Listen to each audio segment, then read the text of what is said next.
Recording start मैंने दे तो दिया परमिशन, कर ही नहीं के स्टार्ट कर दिया ना। तो सेम वैसा ही ऐसा बन जाता है ना, ठीक है। अब देखो ऐसा मेरा बन गया है, ठीक है, चलिए अच्छी बात है। अब इसने बोला है ए मेरा ये बना है, बट जैसा हमें प्रोडक्ट चाहिए था वैसा नहीं है, तो इसको मैं ऐसा भी लिख सकता हूं, कैसा, N double bond N O C double bond O CH3 ऐसा, ठीक है। अब देखो इसमें नेक्स्ट फर्दर स्टेप में क्या डाला है, इधर B बनाने के लिए एनिलीन। अब मेरा यहाँ पर एक इलेक्ट्रोफाइल है, इलेक्ट्रोफाइल कौन है, इलेक्ट्रोफाइल हमें नजर आ रहा है, जो मेरा इलेक्ट्रोफाइल है वो ये है, दिख रहा है इलेक्ट्रोफाइल, ये इलेक्ट्रोफाइल है, एक्टिवेटेड बेंजीन रिंग के पैरा पे जाके कनेक्ट हो जाएगा, तो इसके अकॉर्डिंग हमें आंसर मिल जाएगा। तो हमारा आंसर क्या होगा, 1 फर्स्ट। समझ गए, बोलिए।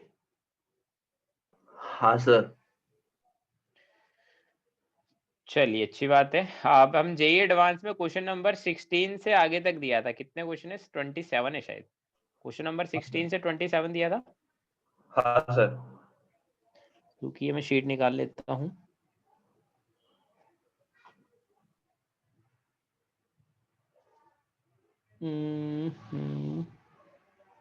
ठीक है, तो जेई एडवांस हम लोग डिस्कस करना है, जेई एडवांस वाला portion, question number 16 to question number 27। मैंने तुम लोगों को केमिकल काइनेटिक्स का शीट सेंड किया है क्या?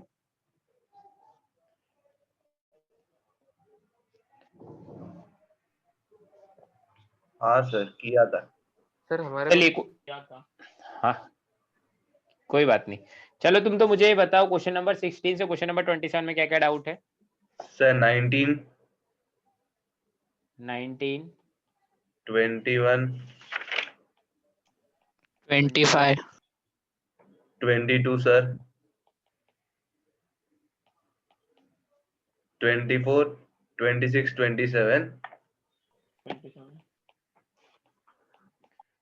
ये तो सारे एक साथ ही है, ठीक है, बस इतने ही है, 27 पे तो खत्म हो गए ना। हाँ सर। ठीक है, तो देखो पीछे से स्टार्ट करते हैं, हर बार आगे से पढ़ते हैं, इस बार पीछे से करते हैं ना। 27 में देखो क्या बोला है, the reaction leading to the formation of 135 trimethyl benzene, मतलब एक्चुअल में क्या बनाना चाह रहे हैं ये, क्या बोलते हैं इसको,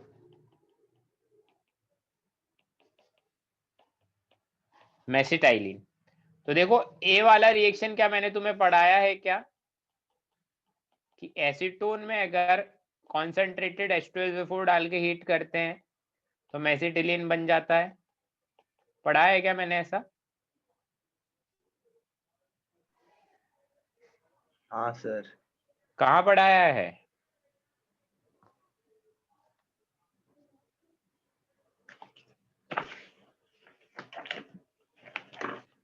carbonyl compounds.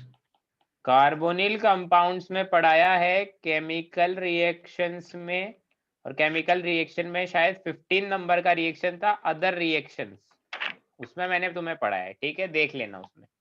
Second B reaction है, तुम डायरेक्टली याद रख सकते हो बी रिएक्शन को, एनसीईआरटी में भी ये रिएक्शन लिखा हुआ है। देखो एनसीईआरटी में जो रिएक्शन लिखा है वो मैं बता देता हूँ, एनसीईआरटी में ये लिखा है कि अगर ऐसा हो, इथाइन हो, इथाइन को रेड हॉट आयरन ट्यूब है ना, रेड हॉट Fe का ट्यूब हो, मतलब टेम्परेचर भी दे रखा है, तो उससे हमें को क्या मिलता है, उससे मिलता है बेंजीन, है ना। सर वो बट अगर दूसरी इधर सर H की जगह पर मिथाइल ग्रुप है। हाँ वही मैं बता रहा हूँ, अगर H की जगह मिथाइल हो और सेम हो तो हमें 3 एक्स्ट्रा मिल जाते हैं, मिथाइल ग्रुप और मेसिटिलीन बन जाते हैं, यहाँ पर भी 3 लेने पड़ते हैं, 3 इथाइन हो, रेड हॉट आयरन ट्यूब हो तो हमें बेंजीन मिल जाता है, ये रिएक्शन याद रख सकते हो तुम लोग। और अगर 3 ऐसा हो जैसा बी में दिया है तो मेसिटिलीन मिल जाता है। ये शायद हाइड्रोकार्बन करके जो चैप्टर है एनसीईआरटी में उसमें लिखा हुआ रिएक्शन है, मैंने तुम्हें नहीं पढ़ाया तो अभी पढ़ लो, ठीक है, इंपॉर्टेंट रिएक्शन इसको याद रख सकते हैं। तो बी भी मेरा आंसर होगा, ए मेरा आंसर है, बी मेरा आंसर है। Option number C, option number C में देखो क्या दिया है, सारे CH3CO ग्रुप दिए हैं, CH3 C डबल बॉन्ड हो, C डबल बॉन्ड हो, CH3 C double bond O CH3, है ना। और साथ में देखो फर्स्ट स्टेप में देखो क्या डाला है, फर्स्ट स्टेप में Br2 NaOH और हाइड्रोलिसिस कर रहे हैं, तो ये कौन सा टेस्ट है। फिर थर्ड डाल रहे हैं सोडा लाइम के साथ हीट है। पहला वाला कौन सा टेस्ट है, सोडा लाइम Br2 NaOH के साथ, ये क्या है, ब्रोमोफॉर्म है। सही बात है क्या, CH3CO ग्रुप है तो ब्रोमोफॉर्म तो होगा ही, क्योंकि ये वाला ग्रुप वो टेस्ट देता है, मैंने पढ़ाया है तुम्हें, बोलो। हाँ सर। सोडा लाइम के साथ हीट क्या करेगा,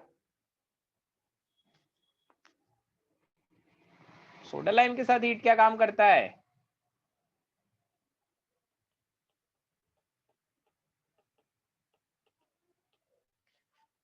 डी कार्बोक्सिलेशन करवाता है। तो देखो सबसे पहले हमने डाला है ब्रोमोफॉर्म करवा रहे हैं, सबसे पहले ब्रोमोफॉर्म करवा रहे हैं, तो ब्रोमोफॉर्म करवाते हैं तो हमें ऐसा मिलेगा, मैं तुम्हें बता देता हूं, ब्रोमोफॉर्म करवा रहे हैं और हाइड्रोलिसिस भी करवा दिया है तो हमें ऐसा मिलेगा,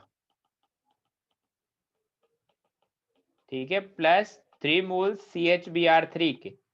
अब इसमें अगर सोडा लाइम डाल रहे हैं तो क्या मिलना चाहिए हमें, सिर्फ बेंजीन और साथ में 3CO2 गैस, बोलो बोलो यार। हाँ सर। तो ये मेरा आंसर नहीं होगा, डी ऑप्शन। डी ऑप्शन में क्या होगा मार्को,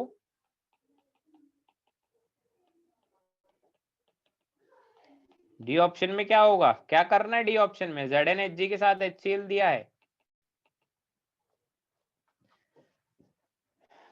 क्या करता है ZnHg के साथ HCl,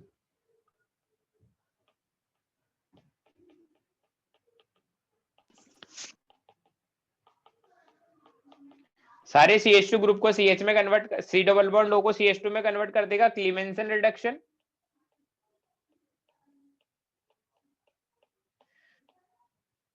ऐसा ही होता है, बोलो। हाँ सर। हाँ सर।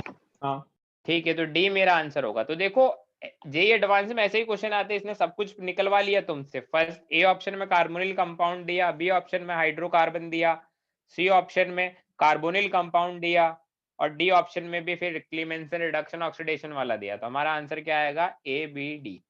तो देखो ऑर्गेनिक में ऐसा ही है, मैं तुम्हें बार बार बोलता आ रहा हूँ कि ऑर्गेनिक में या तो क्वेश्चन सॉल्व होगा, मतलब या तो ऑर्गेनिक में मार्क्स आएंगे या नहीं आएंगे, बीच वाली कोई स्टोरी नहीं रहने वाली ऑर्गेनिक में कभी भी।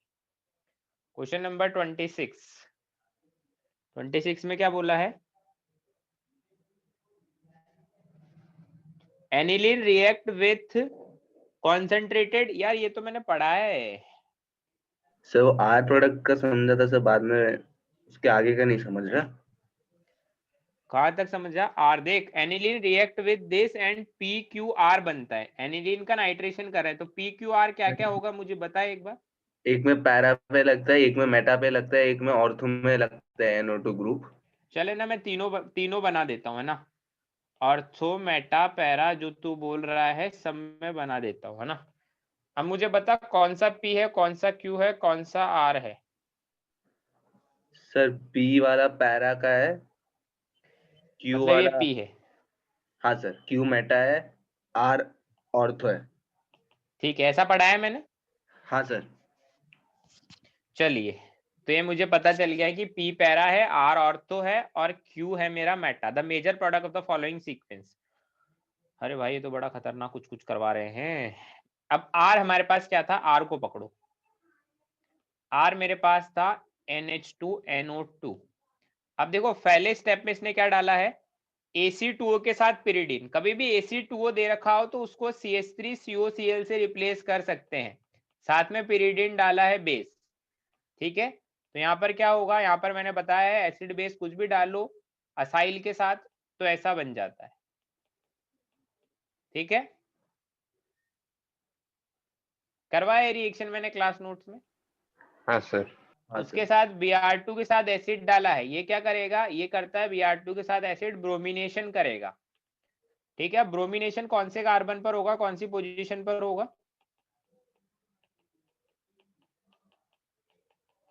देखो सर इसके पास लोन पेयर है, ये एक्टिवेटिंग ग्रुप है तो एक्टिवेटिंग के पैरा पर होगा।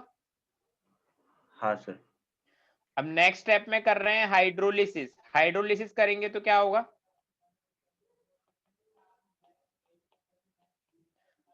अगेन NH2 बन जाएगा, हाइड्रोलिसिस होगा इस जगह पे H और OH, ठीक है, और साथ में CH3 COH अलग निकल जाएगा। हाइड्रोलिसिस करने से वापस मेरा NH2 ग्रुप जो मैंने ब्लॉक किया था वापस हमें मिल जाएगा। अब इसमें क्या डाल रहे हैं, होनो डाल रहे हैं ना, होनो डाल रहे हैं 0 से 5 डिग्री सेल्सियस पर। क्या करेगा NH2 को डायजोनाइजेशन करेगा, डायजो में कन्वर्ट कर देगा, और इधर NO2 तो है ही और इधर Br। अब उसके बाद ETOH डाल के हीट करते हैं तो क्या होता है, Cl भी लग जाएगा ना, तो HCl बन HCl के साथ है तो Cl भी हाँ, लगेगा। Cl लगाओ मत लगाओ एक ही बात है ना, Cl लगा दो। अब ETOH डाल के हीट करते हैं तो क्या होता है, डायजो ग्रुप गायब हो जाता है, ETOH या H3PO2 कुछ भी डालते हैं तो। समझ गए? हाँ सर। हाँ सर। तो मेरे को S मिल गया, S मेरे को मिल गया क्या, S मेरे को मिल गया ये S था। अब इसमें फर्स्ट स्टेप में डाला है SnHCl। SnHCl क्या करता है NO2 के साथ,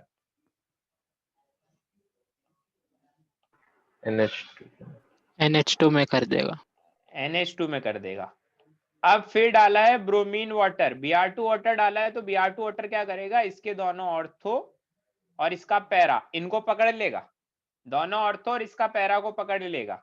Br2 वाटर NH2 के रिस्पेक्ट में दोनों ऑर्थो और पैरा को पकड़ लेगा, और एक Br तो ऑलरेडी था ही। अब मैंने वापस क्या डाला, होनो डाला, होनो क्या करेगा, डायजोनाइज सॉल्ट बना देगा, डायजोटाइज कर देगा, है ना। देखो सारी रिएक्शन मैंने पढ़ाई है, अगर तुम्हें अच्छे से टिप्स पे याद है ना तो सब क्वेश्चन हो जाएंगे। नेक्स्ट स्टेप में डाला है H3PO2। H3PO2 क्या करता है, डायजोनियम में मैंने बताया H3PO2। निकाल देगा, हाँ, N2Cl निकाल देगा, N2Cl को यहाँ से निकाल फेंकेगा तो हमारा ये प्रोडक्ट मिलेगा। अब देखो ये कौन से ऑप्शन में है क्या कोई ऑप्शन, डी। देखो इसने है ना 4 नंबर लेने के लिए, जेईई एडवांस 2018 का क्वेश्चन है, 4 मार्क्स का क्वेश्चन है, 4 मार्क्स के क्वेश्चन के लिए 5 और 4 9 रिएक्शन करवाइए। 9 रिएक्शन तुम लोगों को अच्छे से आती होगी तो 4 मार्क्स का क्वेश्चन तुम्हें होगा, इसमें सब कुछ निकलवा लिया तुम्हारा, ORM 1 2 3 4 एरोमेटिक कंपाउंड, पूरी ऑर्गेनिक केमिस्ट्री निकलवाएगा तुमसे, बहुत आसानी से, ऐसे नहीं देगा मार्क्स कभी भी कोई। क्वेश्चन नंबर 25 में देखो क्या बोला है, the major product of the following reaction. तो देखो एक इधर बेंजीन रिंग था, एक इधर बेंजीन रिंग था, OH सॉरी यहाँ नहीं है, OH। थोड़ा यार तुम सोचो ऑर्गेनिक में थोड़ा सा, अगर हमें ऑर्गेनिक में सब कुछ याद है और थोड़ा सा सोचेंगे तो मैं बोल रहा हूँ तुम्हें गारंटी के साथ 70% क्वेश्चन तो तुम ऑर्गेनिक में सही कर दोगे, चाहे जेईई मेंस हो चाहे एडवांस हो। मैंने बिल्कुल तुम्हें एकदम एडवांस लेवल पे ही ऑर्गेनिक पढ़ाई है, क्योंकि मेंस में भी आजकल ऑर्गेनिक के बहुत अच्छे खासे क्वेश्चंस पूछे जाते हैं, इसलिए मैंने बिल्कुल एडवांस लेवल पर तुम्हें ऑर्गेनिक पढ़ाई। ऑर्गेनिक क्या, फिजिकल इनऑर्गेनिक सभी एडवांस लेवल पर पढ़ाई है, बिल्कुल मेंस लेवल पे तो पढ़ाई नहीं, बस वो सिलेबस जो मेंस में होता है बस वही पढ़ा है, जो एडवांस का सिलेबस में होता है एक्सक्लूसिवली वो नहीं पढ़ाया, बाकी जो पढ़ाया है सब अच्छे लेवल पे ही पढ़ा है, तो तुम अगर अच्छे से पढ़ के करोगे तो हो जाएगा। अब जैसे देखो नेक्स्ट स्टेप में इसमें क्या डाला है, फर्स्ट स्टेप में क्या डाला है, होनो डाला है, होनो डाला है 0 डिग्री पर, तो क्या होगा, BDC बनेगा। BDC बन जाएगा। मतलब एक तरह से इसको तुम ऐसे ही मानो है ना कि मेरा N2 प्लस बन गया इधर, ठीक है। अब देखो एक इलेक्ट्रोफाइल मैंने जनरेट कर लिया, मैंने क्या कर लिया, एक इलेक्ट्रोफाइल को जनरेट कर लिया है। अब इसका ये ऑर्थो ये, इसका ये पैरा ये, तो इलेक्ट्रोफाइल कहाँ बॉन्ड बनाएगा, पैरा पे। पैरा पे बॉन्ड बना लेगा, तो N डबल बॉन्ड N और ये पैरा पे बॉन्ड बना लिया, और इधर क्या था OH, ठीक है। हाँ सर। तो देख लो बस सेकंड स्टेप में जो एक्वस NaOH डाला है ना वो Cl निकालने का काम करेगा, बस यहाँ पर जो Cl माइनस होगा ना उसको निकालने का काम करेगा। अब देख लो कौन से ऑप्शन में दिख रहा है, फर्स्ट। फर्स्ट, तो ये आंसर आ गया। क्वेश्चन नंबर 24 भी था क्या, 24 भी था, यस। फिर 21 19 22 19, 21, 22, 24। क्वेश्चन नंबर 24 में क्या बोला है? अरे यार ये तो इसका क्वेश्चन है। तो 23 हो गया तुम लोगों से? बोलो। जिसने पूछा है 24, पूछा किसने 24? सर मधुकरण। ठीक है, 23 हो गया तेरे से? बोल तो सही, कुछ तो बोल। ये कंपाउंड हो दिया है on treatment with KMnO4। KMnO4 H+ के साथ ट्रीटमेंट करेंगे तो क्या होगा?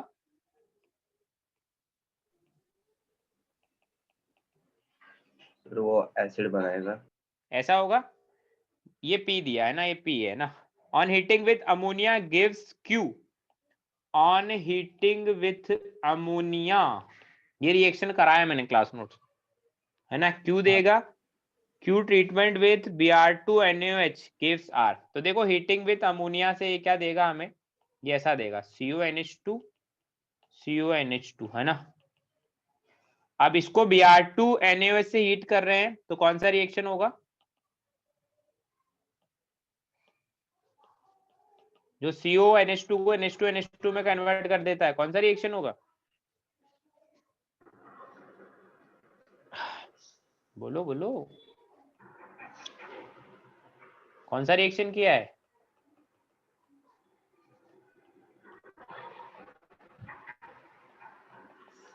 हाफमैन ब्रोमामाइड है। हाँ सर। हाँ on treatment with Br2NaOH produce R। तो ये मेरे को R मिल गया। क्वेश्चन नंबर 23 में R ही पूछा था तो R हमें पता चल गया, तो 23 का आंसर ये आ गया। चलिए, on strong heating Q gave, ये Q है। अब इसको देखो, फर्दर स्ट्रॉन्ग हीट कर रहे हैं। ये रिएक्शन मैंने क्लास नोट्स में बताया है तुम्हें, तुम अच्छे से क्लास नोट देखोगे तो तुम्हें पता चलेगा। ये रिएक्शन मेरे को याद नहीं आ रहा, बट आई थिंक ORM 1 में ही बताया हुआ। स्ट्रॉन्ग हीट करते हैं तो अमोनिया गैस लिबरेट हो जाता है और थैलामाइड मिलता है। किसी को याद है मैंने ये बताया है? ऐसा स्ट्रॉन्ग हीट करेंगे तो ये S मिलेगा हमारे को, ठीक है। बताया क्लास नोट्स में। विच ऑन फर्दर ट्रीटमेंट विथ, अरे यार अच्छा, मैंने तो 24 क्वेश्चन पढ़ा भी नहीं और मैं बताने लग गया। ये 24 में तो है ना, बायोमोलिक्यूल्स का क्वेश्चन है 24 तो।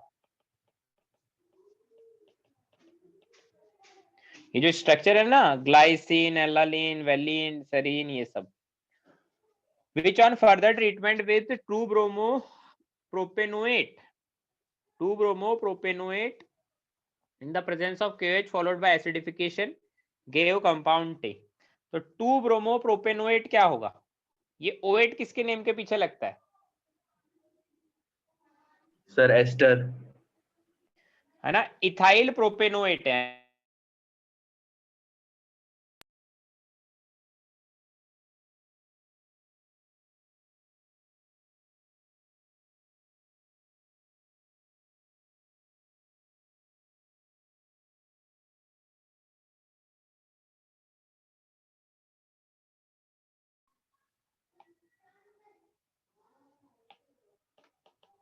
यहाँ पर इन प्रेजेंस ऑफ KOH। अरे भाई अब ये क्या हो गया?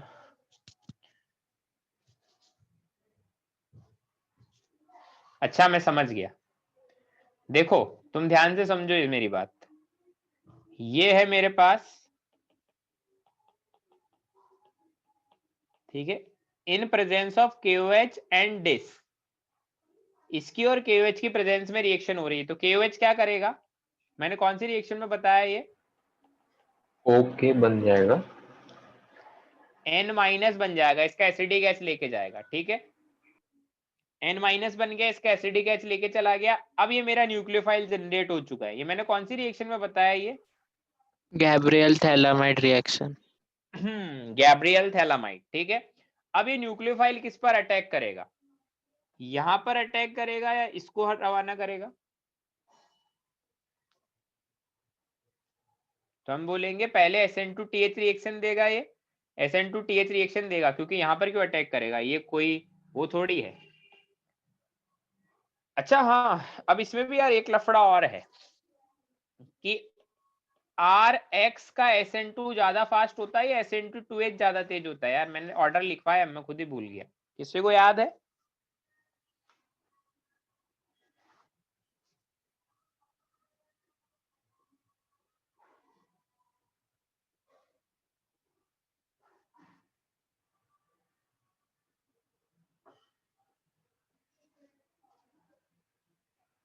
बोलो।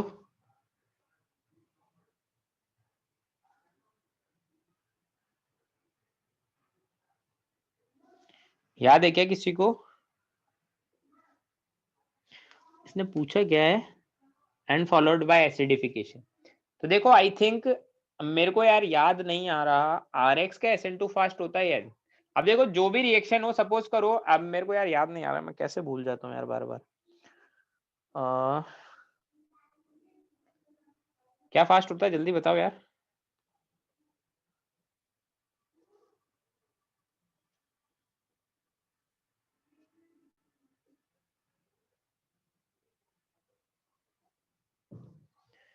मेरे को वापस देखना पड़ेगा नोट्स में, तुम लोगों को कुछ भी याद नहीं है।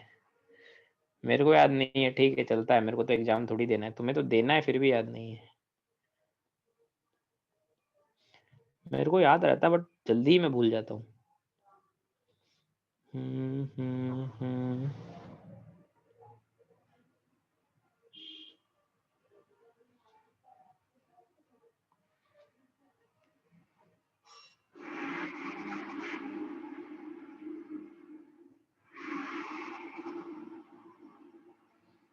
देखो अब है ना, मुझे मिल नहीं रहा अभी एकदम से कहाँ मैंने लिखवाया है।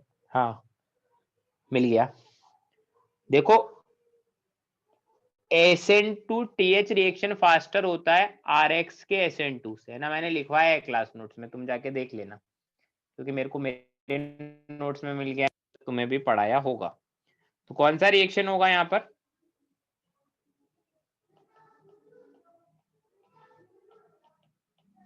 जल्दी बोलो। SN2TH। SN2TH रिएक्शन होगा और न्यूक्लियोफाइल आके कनेक्ट हो जाएगा और ऐसा बनेगा, है ना, न्यूक्लियोफाइल आके कनेक्ट हो गया और ऐसा बना, ठीक है। अब इसने आगे क्या बोला है, फर्दर, कहाँ गया, इन presence of followed by acidification gave a compound this. अब एसिडिफिकेशन कर रहे हैं, एसिडिफिकेशन का क्या जरूरत था, हमारा तो रिएक्शन हो गया। नहीं नहीं, एसिडिफिकेशन करेंगे तो हमारे को ऐसा मिलेगा, CH3 CHBr C double bond O NH2 plus this. अब ये कौन सा मेरा है उसको देखना है, ये कौन सा है, कंपाउंड टी ये है, तो पूछा है टी क्या होगा। अब ये सारे बायोमोलिक्यूल के स्ट्रक्चर है ना, उसके अकॉर्डिंग ही हमें पता चलेगा कि भाई ये है कौन, ठीक है, तो तुम्हें उसके अकॉर्डिंग ही देखना पड़ेगा। बट मुझे लग नहीं रहा ये एलालीन है, क्योंकि जो भी स्ट्रक्चर होती है अमीनो एसिड की, उसमें या तो एसिड होता है या अमीन होते हैं। अब हमारे तो अमाइड बन गया है, हमने कोई मिस्टेक कर दिया है क्या रिएक्शन में? हमारे को सही मिला था R on strong heating give Q, gave S on further heating with ethyl 2-bromopropanoate।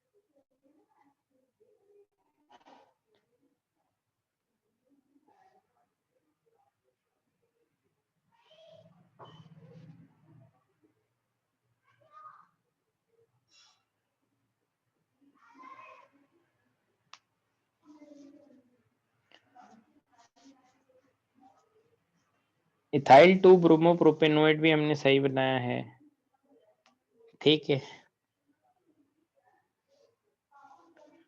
On this in presence of KOH followed by acidification। यार रिएक्शन तो सारी सही करी है, किसी को लग रहा है कुछ अलग करना चाहिए?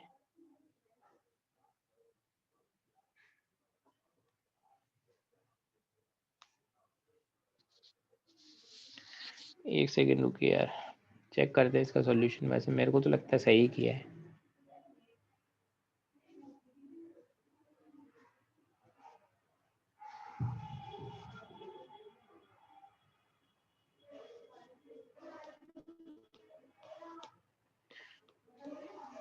कोई ऐसा है जिस जो करके लेके आया हो तो बता सकता है कि हाँ ऐसा होगा? लाया क्या कोई करके?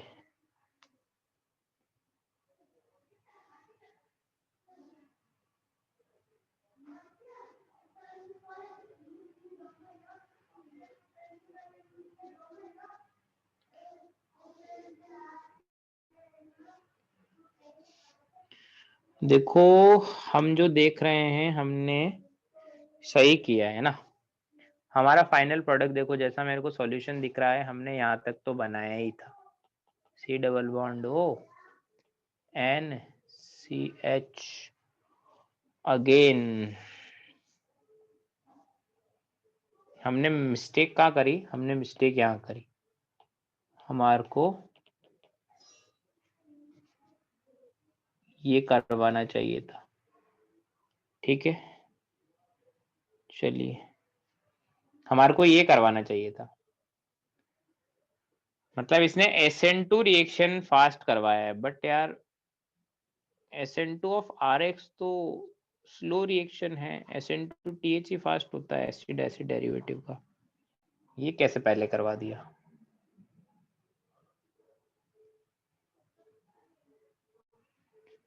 ठीक है करवा दिया।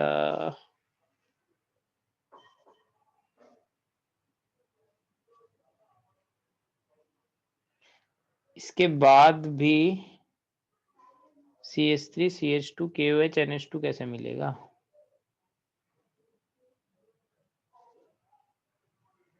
अच्छा हाइड्रोलिसिस करवाया ना, तो दोनों तरफ हाइड्रोलिसिस करवाया है। OH यहाँ H यहाँ, ऐसे यहाँ पर H H OH OH। हमने बस यही मिस्टेक करा, हमने SN2 TH करवा दिया, हमें RX पर SN2 करवाना चाहिए था। अगर वो हम लोग करवाते तो कर हमारा रिएक्शन, बट SN2 TH तो फास्टर होता है तो वही हम लोग करेंगे। तो इसने वो क्यों नहीं करा? अच्छा समझ गया मैं क्यों नहीं किया। सही बात है। कभी भी देखो अमीन के सामने आ रहा है कौन? अमीन के सामने हम लोग हमेशा यही पढ़ा है हमने कि RNH2 का रिएक्शन अगर हम लोग RX से करते हैं या फिर HX से करते हैं RNH2 का रिएक्शन, तो हमेशा हम लोग क्या बनाते हैं? RNHR, या फिर ऐसा ही पढ़ा है ना, बस ये थोड़ी पढ़ा है HX। हम लोग हमेशा X को रिप्लेस करते हैं। ठीक है, तो वही हमें यहाँ पर करना होगा। पहले हमें SN2 रिएक्शन करवाना होगा, उसके बाद तो सिंपल है। उसके बाद हाइड्रोलिसिस करवाएंगे तो यहाँ से हमें क्या मिलेगा? यहाँ से हमें मिलेगा C double bond O OH CH CH3 और इधर NH2। ये स्ट्रक्चर है किसका? एलालीन का। क्योंकि जितने भी हमारे अमीनो एसिड है उसमें अमीन होता है या एसिड होता है या फिर दोनों होते हैं। ठीक है, तो पहले हमें SN2 रिएक्शन करवाना होगा तभी हमारा आंसर आएगा, अदरवाइज नहीं आएगा। देखो रिएक्शन में क्या होता है कि रिएक्शन ठीक है, फास्टर रिएक्शन SN2TH होता है, इसमें कोई शक नहीं है। बट फास्टर का मतलब ऐसा नहीं है कि उसी का ही 100% प्रोडक्ट मिलेगा। प्रोडक्ट दोनों रिएक्शन का मिलेगा। जो फास्टर होगा उसका मेजर मिलेगा, जो स्लोअर होगा उसका माइनर मिलेगा। बट हमारे ऑप्शंस के अकॉर्डिंग हमें दोनों रिएक्शन को कंसीडर करते हुए चलना पड़ेगा। अब हमारा जो मेजर प्रोडक्ट है वो ऑप्शन में नहीं दिया, तो हम माइनर वाले को देखेंगे। ठीक है, इसके बाद कौन सा क्वेश्चन है? 21 और 22 में भी डाउट है क्या? बोलो भाई। 21 22 किसका डाउट है? 21 22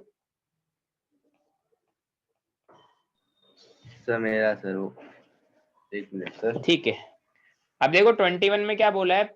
NH2 दिया है, फर्स्ट स्टेप में क्या डाला है? Acetic anhydride. तो मैं वापस बोलता हूँ एसिटिक एनहाइड्राइड को CH3COCl से रिप्लेस कर सकते हैं, साथ में बेस डाला है फर्स्ट स्टेप में। तो हमारे को क्या मिलेगा? हमारे को मिलेगा NHCOCH3। ठीक है, सेकेंड स्टेप में KBRO3 के साथ HBr डाला है, KBRO3 के साथ HBr डाला है। ठीक है, कि KBRO3 के साथ HBr हम लोग इसको किसकी तरह ट्रीट कर सकते हैं?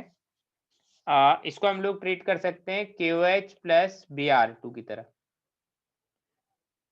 से। थर्ड स्टेप में ये डाला है, फिर फोर्थ स्टेप में ये, फिफ्थ स्टेप में ये। तो KBrO3 के साथ HBr या KOBr ये क्या काम करेगा?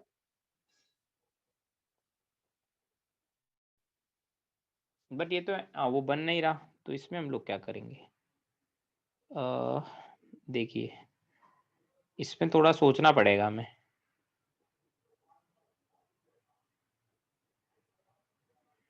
एक सेकेंड रुकिए। KBrO3 क्योंकि हमने ये KOH और Br2 कौन से रिएक्शन में पढ़ा है? हाफमैन ब्रोमोमाइड में पढ़ा है ना? हाँ सर। बट हाफमैन ब्रोमोमाइड के लिए तो हमें क्या चाहिए होता है? अमाइड ग्रुप चाहिए होता है सर। ठीक है, तो 1 देखो हम लोग इसमें क्या करेंगे। हाँ, KOH प्लस Br2 नहीं है, ऐसा है। देखो हमारे पास एक तो है KBrO3 और साथ में है HBr, ठीक है। तो KBrO3 एक तरह से सॉल्ट है, ठीक है, किसका? HBrO3 का और KOH का, ठीक है। ये तो किसकी तरह काम करेगा? एक्चुअल में बेस की तरह काम करेगा क्योंकि स्ट्रॉन्ग है KOH, ठीक है, और इधर है HBr। तो हम बोलेंगे यहाँ पर हमारे पास एक ही ऑप्शन है ब्रोमिनेशन का, हम लोग ब्रोमिनेशन करवाएंगे, ठीक है। ब्रोमिनेशन करवाएंगे हमारे को, तो हमारा जो पैरा पोजीशन है वहां पर ब्रोमीन आके कनेक्ट हो जाएगा। अब नेक्स्ट स्टेप में क्या बोला? हाइड्रोलिसिस करवाओ। हाइड्रोलिसिस करवाएंगे, क्या बोल रहे हो? नहीं सर, बस वो KBrO3 का नहीं समझ आता, बाकी हो जाएगा। ठीक है, तो हाइड्रोलिसिस करवाएंगे तो वापस मेरा NH2 ग्रुप हमें मिल जाएगा। नेक्स्ट, ये नेक्स्ट रिएक्शन तो हो जाना चाहिए ना 22 में क्या दिक्कत है? 22 में क्या दिक्कत है? 22 में देखो जो P मिलेगा वो क्या मिलेगा? सर P फिनॉल मिलेगा।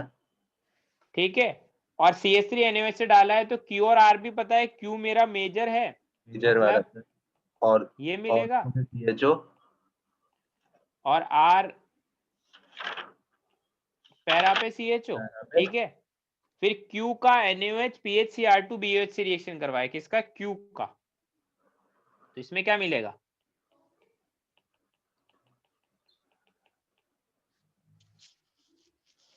इसमें क्या मिलना चाहिए बोलो?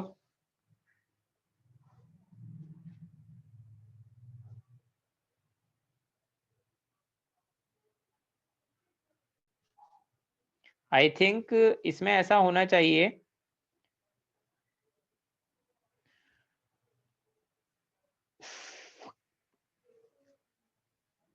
ऐसा देखो, क्या NaOH डाला है ना, तो Q में NaOH डाला है, तो Q में NaOH डालोगे तो O माइनस और CHO बनेगा, न्यूक्लियोफाइल जनरेट हो गया। हाँ सर। और साथ में कौन है? PHCH2Br, ठीक है। तो ये न्यूक्लियोफाइल यहाँ अटैक करेगा, RX का SN2 हो जाएगा, तो PHCH2O और ये CHO, ऐसा ही बनेगा। हाँ सर। ठीक है, तो हमारे को क्या मिल गया? ये मिल गया है S। अब R is steam volatile, R is steam volatile, मतलब इसको हम लोग इजीली वॉलेटाइल हो सकता है क्या? तो हम बोलेंगे नहीं, क्यों? क्योंकि इसमें इंटरमॉलिक्यूलर हाइड्रोजन बॉन्डिंग होगी। सर वोलेटाइल मतलब सर क्या वो रिएक्शन का पूछ रहे हैं क्या?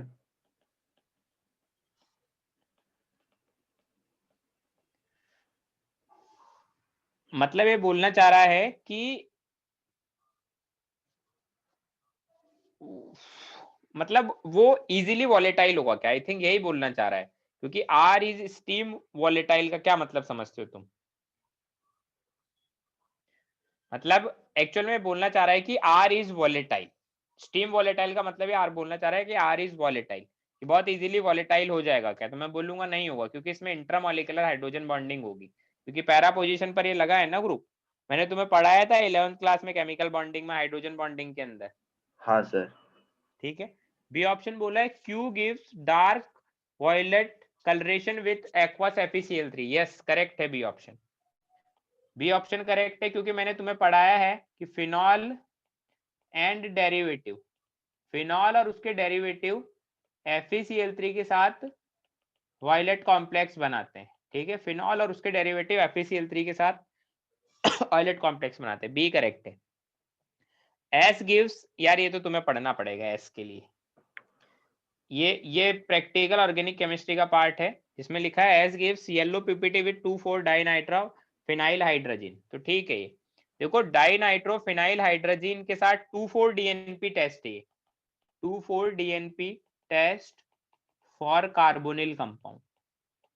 2,4 DNP टेस्ट होता है फॉर कार्बोनिल कंपाउंड। तो ये कार्बोनिल कंपाउंड है क्या? हाँ है, तो सी भी मेरा करेक्ट है। 2,4 DNP टेस्ट होता है कार्बोनिल कंपाउंड के लिए, PSV में पढ़ोगे। फिर इसमें लिखा है S give direct dark violet coloration with FeCl3। नहीं, एस नहीं देगा, सिर्फ फिनॉल और उसके डेरिवेटिव देते हैं, तो एस ना ही फिनॉल है ना ही उसका डेरिवेटिव है, तो हमारा आंसर होगा सिर्फ बी और सी। समझ गए? हाँ सर। लास्ट है क्वेश्चन नंबर 19। 19 में क्या दिया है?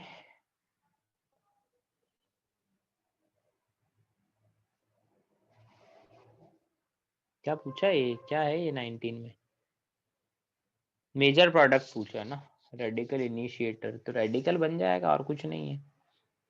देखो ऐसा बोला है, ये बेंजीन है, ठीक है, उसमें हाई प्रेशर और हीट पर H+ डाला है, ठीक है, तो यहाँ पर कुछ ऐसा बनेगा CH CH3 CH3।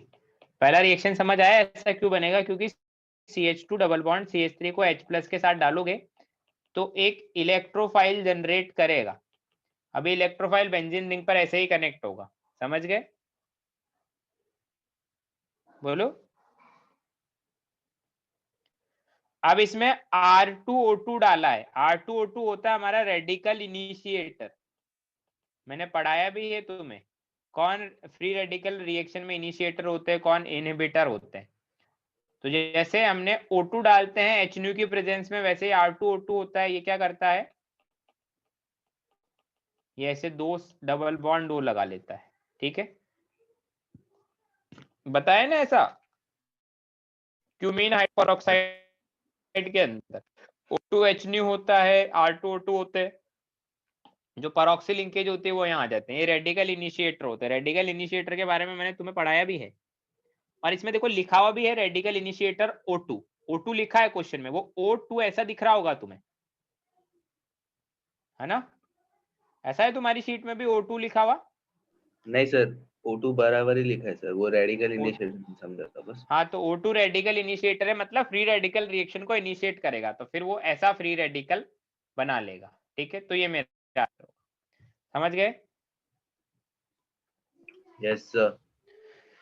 चलिए अब मुझे तुम एक चीज बताओ, तुमको मैंने शीट सेंड कर दी केमिकल काइनेटिक्स का? हाँ कर दिया। चलिए तो मुझसे पहले होमवर्क दूंगा, हम लोग केमिकल काइनेटिक्स डिस्कस करेंगे पहले। हार्ड कॉपी मिल चुका है वैसे। अच्छी बात है, पर मैं उसी शीट में से देख के दे रहा हूँ। वैसे तो ऑलमोस्ट शीट हर साल सेम ही रहता है, बहुत माइनर से चेंज आते हैं, एक दो क्वेश्चन इधर उधर हो जाए तो हो जाए। इस संडे टेस्ट थोड़ी है तुम्हारा? नहीं है सर।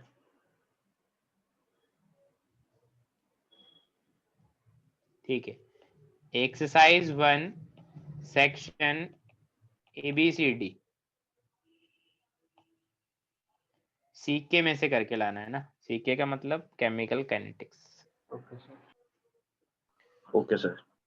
चलिए देखो नेक्स्ट वीक में हम लोग कुछ लेक्चर, जो बोरीवली वाला बैच है जिसके साथ मर्ज करके मैंने तुम्हें वो पढ़ाया था मेटलर्जी, उनके साथ मर्ज करके मैं वैसे ही तुम्हें एक बार वो पढ़ाऊंगा, क्या बोलते हैं, पी ब्लॉक। और पी ब्लॉक में वैसे ही पढ़ाऊंगा जैसे मैंने तुम्हें मेटलर्जी पढ़ाया था, है ना, मतलब नोट्स हम लोग पूरा प्रोवाइड करेंगे पी ब्लॉक में भी, बट पी ब्लॉक के अगर मैं नोट्स को लिखने बैठ गया, मेरे पास सिर्फ है ना 15-16 ग्रुप का नोट्स ही मेरे पास 60 पेजेस का है।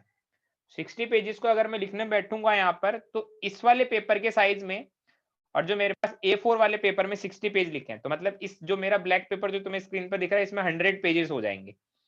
100 पेजेस को लिखना, थ्योरेटिकल वाले पोर्शन को लिखना, समझ सकते हो 5 से 6 लेक्चर लगेगा। तो उतना ज्यादा मैं लिखूंगा सारा, मतलब मैं इमेज शेयर करूंगा, है ना, जैसा मैंने मेटलर्जी पढ़ाया था सेम वैसा ही। तो उससे क्या होगा, मेरा भी मेहनत कम लगेगा, टाइम भी कम वेस्ट होगा। क्योंकि पी ब्लॉक एक ऐसा चैप्टर है इसमें मेरे को ज्यादा मेहनत करने की जरूरत नहीं है, मेहनत तुम्हें करनी है, सारा पढ़ना तुम्हें ही है वो। तो वैसे ही हम लोग पी ब्लॉक पढ़ेंगे जैसा हमने मेटलर्जी पढ़ा था। तो पी ब्लॉक में भी वापस तुम्हें मतलब थोड़ा अपने दिल को मजबूत रखना पड़ेगा, क्योंकि बहुत अथाह थ्योरी है उसमें। और थ्योरी मतलब उल्टी सीधी थ्योरी नहीं पढ़ाएंगे, मतलब वही थ्योरी पढ़ाएंगे जो काम की, जिससे जेई मेंस जेई एडवांस के क्वेश्चंस इजीली हो जाए। उसकी कंडीशन एक ही कि तुम्हें थ्योरी एकदम टिप्स पे रटी हुई होनी चाहिए।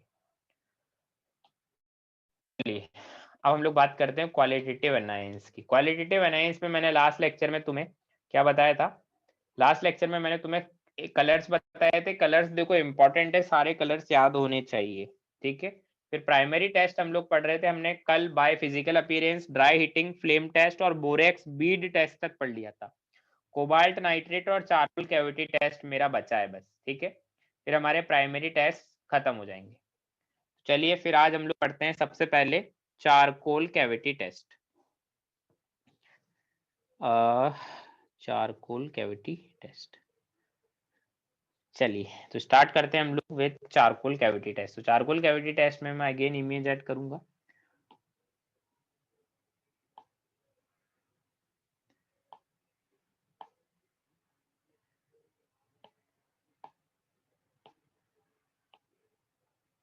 दिख रहा है सभी को? हाँ सर। देखो क्या होता है चारकोल कैविटी टेस्ट, किसी ने किया है चारकोल कैविटी टेस्ट स्कूल में, लैब में? नहीं सर। चारकोल कैविटी टेस्ट, तो इसमें क्या होता है, तुम्हें एक चारकोल देंगे, है ना, मतलब एक कोयले जैसा कुछ टुकड़ा टाइप होगा, बड़ा कोयले का टुकड़ा मान लो, वो तुम्हें दे दिया जाएगा। अब उसमें तुम्हें चारकोल कैविटी टेस्ट करना होगा। तो कैसे करते हैं चारकोल कैविटी टेस्ट, उसके एकदम सिंपल स्टेप्स बिल्कुल लिखे हुए हैं मैंने, है ना, सिंपल स्टेप लिखे हुए एकदम। क्या है स्टेप? फर्स्ट स्टेप लिखा, first make a small cavity in charcoal. जो चारकोल तुम्हें दिया उसमें एक छोटा सा कैविटी बना लो, है ना, उसको खोद के उसमें छोटा सा एक होल कर लो, छेद कर लो, ऐसा कुछ जिसमें कुछ चीज हम रख सकें। ऐसा होल नहीं करना है कि बिल्कुल तुम उस चारकोल के आर पार ही देख दो, बिल्कुल वो होल नहीं करना, थोड़ा सा होल करना है ना। फिर हमें जो सब्सटेंस दिया होगा, सेकंड पॉइंट लिखा है given substance plus sodium carbonate. Given substance का मतलब जो हमें सॉल्ट दिया है जिसका एक्सपेरिमेंट हमें करना है, उन दोनों को मिक्स करो, ठीक है, प्लस 1 और 2 ड्रॉप ऑफ वाटर। तो देखो गिवन सब्सटेंस और सोडियम कार्बोनेट को किस रेशो में मिक्स करना है? 1:2 में मिक्स करना है। गिवन सब्सटेंस और सोडियम कार्बोनेट को 1:2 में, मतलब जितना सॉल्ट लिया है उसका डबल सोडियम कार्बोनेट उसमें डालो और 1-2 ड्रॉप उसमें पानी की डाल दो। देन आगे लिखा है make a paste and fill in the cavity. फिर एक पेस्ट बनाओ और उसको कैविटी में फिल कर दो, ठीक है। बिल्कुल बहुत सिंपल लैंग्वेज में लिखा है एकदम, जैसे जैसे टेस्ट करते हैं बिल्कुल वैसे ही लिखा है मैंने। Third point, heat it first in oxidising flame using blow pipe, observe and note down the observation. अब तुम सोचो, मतलब तुम सोचो कि कोई कैविटी है ना, मतलब कोई होल है, उसमें तुमने कोई पेस्ट फिल कर दिया, तो उसको हीट कैसे करोगे?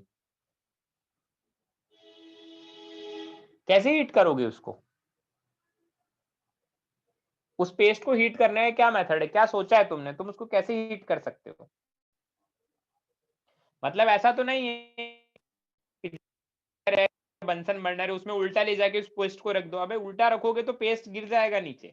तो तुमने वो वेल्डिंग वाले पाइप देखे जिससे हीट एकदम आगे की तरफ निकलती है, देखा होगा हाँ वेल्डिंग सर, करते हो, तो वैसा हमें कुछ ब्लो ब्लो। करना पड़ेगा। हाँ हमें ब्लो करना पड़ेगा पाइप को लेकर, हमें पहले केविटी को ले जाना पड़ेगा फायर के पास में, फिर एक पाइप को लेकर ब्लो करना पड़ेगा, फूंक मारना पड़ेगा ताकि उस फायर उस कैविटी की तरफ जाए, है ना।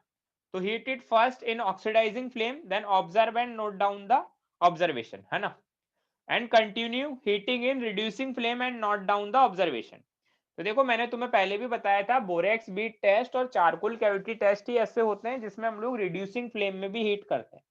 तो ऑब्जर्वेशन है ना, ऑब्जर्वेशन हम लोग ऑक्सीडाइजिंग फ्लेम में भी नोट करेंगे और रिड्यूसिंग फ्लेम में भी नोट करेंगे, ठीक है, तो बहुत छोटा सा एक्सपेरिमेंट है। क्या करा है हमने, चारकोल लिया, उसमें कैविटी बनाई, फिर उसके बाद हमारा जो सॉल्ट था उसको सोडियम कार्बोनेट और पानी के साथ मिला के एक पेस्ट बनाया, फिर उस पेस्ट को उस कैविटी में फिल कर दिया, फिर उस कैविटी को हीट किया, फिर हमने अपने ऑब्जर्वेशंस नोट कर लिए।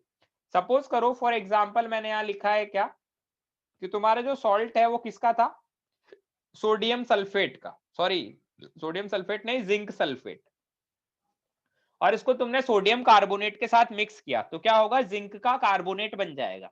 तो देखो सोडियम कार्बोनेट के साथ मिक्स करने का यही फंडा है कि क्यों मैं सोडियम कार्बोनेट के साथ मिक्स करना चाहता हूं, क्यों बोलो, क्यों मैं मिक्स कर रहा हूं सोडियम कार्बोनेट के साथ। मैं सोडियम कार्बोनेट के साथ इसलिए मिक्स कर रहा हूं कि मेरा मेटल अपना क्या बना ले, जो सॉल्ट में जो मेटल है अपना क्या बना ले, कार्बोनेट। कार्बोनेट। क्यों बनवाना चाहता हूं मैं कार्बोनेट, क्योंकि कार्बोनेट को हीट करने पर उसमें से इजीली डिसोसिएट हो जाता है वो और CO2 गैस निकल जाती है। तो मैंने जिंक का एग्जांपल लिया था यहाँ कि जिंक के कार्बोनेट को फिर मैं फर्दर हीट करूंगा तो जिंक का ऑक्साइड बन जाएगा, जिसका कलर कैसा होता है, येलो व्हेन हॉट और व्हाइट व्हेन कोल्ड। ठीक है, ये कोल्ड लिखा है, व्हाइट व्हेन कोल्ड। तो अब इसमें ना अलग अलग सॉल्ट के अलग अलग मेटल्स के अलग अलग कलर होते हैं, तो उसके लिए मैंने नीचे लिख दिया है कि refer colour chart from sheet से कलर चार्ट एक बार देख लो। बहुत बड़ा कलर चार्ट नहीं मिलेगा, छोटा सा होगा, मतलब 2-4 कलर लिखे होंगे।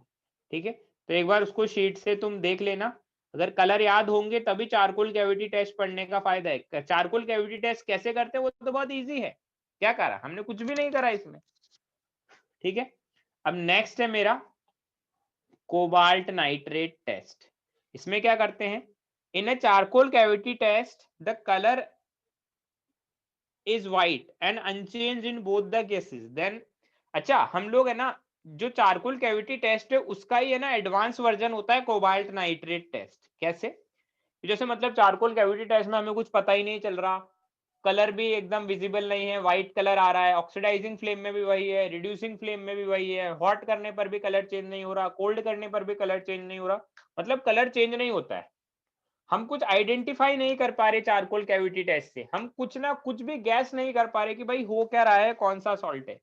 तो फिर उसके बाद हम लोग चारकोल कैविटी टेस्ट का ही एडवांस वर्जन होता है कोबाल्ट नाइट्रेट टेस्ट। तो हम बोलते हैं if the charcoal cavity test the colour is white unchanged in both the cases then add some drop of cobalt nitrate, मतलब जो हमारा पेस्ट होगा ना उसमें कुछ ड्रॉप्स ऐड कर देनी है कोबाल्ट नाइट्रेट की, and continue heating oxidising flame and again observe the colour. ठीक है, continue heating in oxidising flame and observe the colour. अब कुछ नहीं करना, पहले हमें कुछ ऑब्जर्व नहीं कर पा रहे थे कि भाई क्या हो रहा है, तो कोबाल्ट नाइट्रेट की 2-4 ड्रॉप्स ऐड करनी है, फिर वापस हीट करना चालू कर देना है।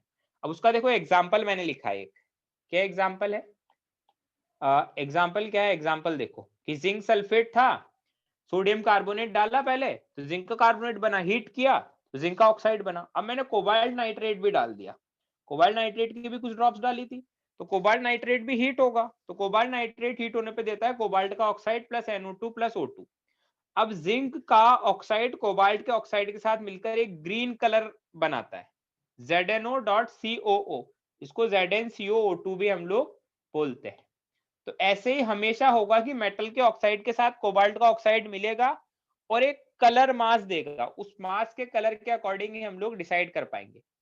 जैसे मैं बता भी सकता हूं, एक और मेरे पास इमेज है, ये रही, ये देखो इसके आगे का पार्ट, मैंने यहाँ पर ऐसा नहीं लिखा refer colour chart from sheet, मैंने खुद नहीं लिख दिया है क्योंकि 2-4 ही कलर, यार क्या हो गया कि अगर मेटल जिंक होगा कोबाल्ट नाइट्रेट में तो कलर ऑफ मास क्या होगा, ग्रीन, एल्यूमिनियम होगा तो ब्लू, मैग्नीशियम होगा तो पिंक, टिन होगा तो ब्लूइश ग्रीन। तो समझ आता है कोबाल्ट नाइट्रेट टेस्ट और चारकोल कैविटी टेस्ट, बोलो। हाँ सर। ठीक है, हाँ सर। चलिए अब देखो हम लोग पढ़ रहे हैं क्वालिटेटिव एनायंस, मतलब सॉल्ट में एनायंस की टेस्टिंग हम लोग करेंगे। तो उसके लिए हमारे पास ये चीज बहुत इंपॉर्टेंट है, दिस इज वेरी इंपॉर्टेंट। हमें सॉल्युबिलिटी के बारे में आइडिया होना चाहिए, सॉल्युबिलिटी ऑफ एनायंस कि किसके सॉल्ट किस में सॉल्युबल है। सॉल्युबिलिटी का मतलब वाटर में ही सॉल्युबिलिटी देख रहे हैं हम लोग, है ना। तो देखो सबसे पहला है कार्बोनेट्स, मतलब मेटल के कार्बोनेट्स। कैटायंस के साथ एनायन अगर कार्बोनेट होगा तो क्या होगा। तो देखो बिल्कुल टिप्स पे याद हो गए तो हम बहुत सारे क्वेश्चन कर लेंगे। तो इसमें मैंने लिखा है कार्बोनेट में except carbonates of alkali metals and ammonium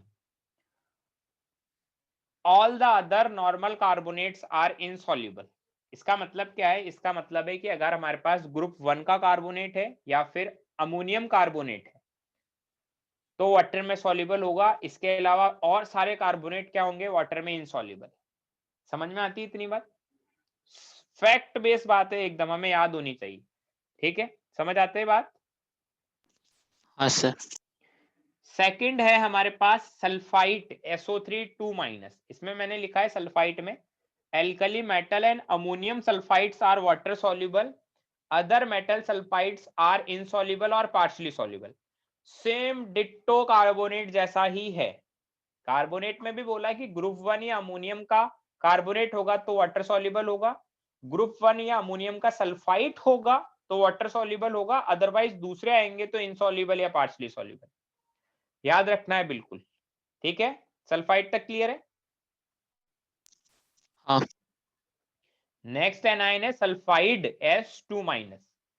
तो मैंने लिखा sulphide of alkali metal are water soluble, sulphide of alkali earth metals are partially soluble. Group 1 के सल्फाइड होंगे तो वाटर में सॉल्युबल होंगे, ग्रुप 2 के सल्फाइड होंगे तो पार्शियली सॉल्युबल होंगे। क्लियर है इतना।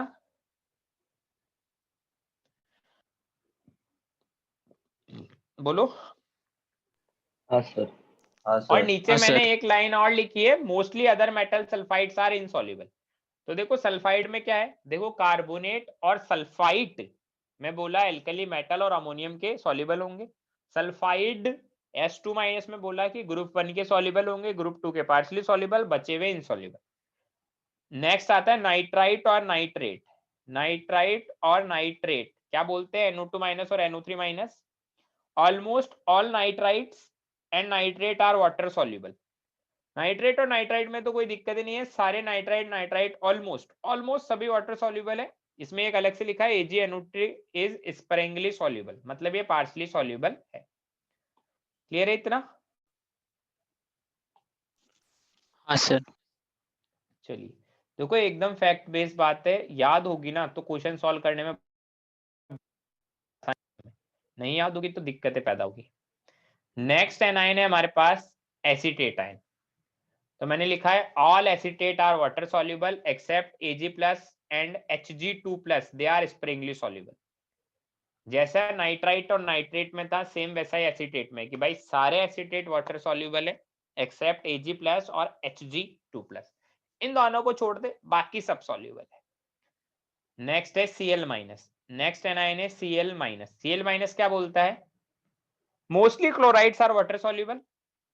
ठीक है, नीचे लिखा है PbCl2 के लिए कि भाई PbCl2 जो होगा वो पार्शियली सॉल्युबल होगा, फिर AgCl, CuCl, Hg2Cl2, BiOCl। देखो BiOCl का मतलब होता है BiO+ और Cl-। ऐसे इसका मतलब होता है SbO+ और Cl-। ठीक है, कि भाई टोटल 5 लिखे हैं नीचे, 6 लिखे हैं, AgCl, CuCl, Hg2Cl2, BiOCl, SbOCl, Hg2O Cl2, these are insoluble. ठीक है, दीज आर इनसॉल्युबल। बचे हुए जो हैं PbCl2 पार्शियली सॉल्युबल और इसके अलावा बच गए सारे वाटर सॉल्युबल है। सेम ऐसा ही हम लोग बात करते हैं किसमें, ब्रोमाइड्स में, Br- में सारे वाटर सॉल्युबल है। कौन कौन नहीं है वाटर सॉल्युबल उसके बारे में अगर बात करें तो PbBr2 वाटर में पार्शियली सॉल्युबल है जैसा PbCl2 था, AgBr, CuBr, Hg2Br2 are insoluble. ऐसे हम लोग बात करें आयोडाइड की, I- की, mostly iodides are water soluble, AgI, Hg2I2, CuI और BiI3 are less soluble. Fact base है, डायरेक्ट याद रखने। नेक्स्ट है सल्फेट। सल्फेट का मतलब SO4 2-। इसमें लिखा है sulphates of barium, Cr, Bi, Hg, Ag और Pb। ठीक है, इसको मैं ना वापस से खुद से लिख देता हूँ, थोड़ा ऊपर नीचे लिखा हुआ है।